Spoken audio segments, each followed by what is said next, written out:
Jooni digdamii sagal bara 2023 yaadannoo artistii Hacaaluu Hundeessaa waggaa farfaffaa. Hacee Abbaa Wabii qaalicha xiqqaaf guddaan jalalaan maraffatu qulqulluun jaarraa kanaa dhugaa fedhii hadaffatu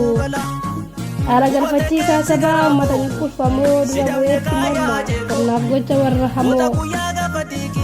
leenca sodaa hin qabne bineensa gurguun jedhu goota dhugaadhaaf jiraatee dhugaarratti du'uu fedhu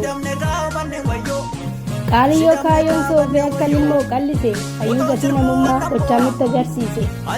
dhugaa dubbachuuf taanaan gonkumaa hin qabdu bitaa biyyeetu gadi siqabeef malee sila diddeemnis gaabbita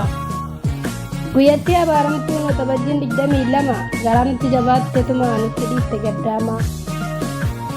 xiqqaaf guddaa utuu hin jenne hundumtuu manaa ba'ee dhugaa kee barbaachatti rasaasaaf galaa ta'e lubbuu kee wajuuf jecha qeerroo qarree wal qabee qaama guutuudhaan ba'ee harkaaf miilatti dhabe hamma nuuf geessutu caala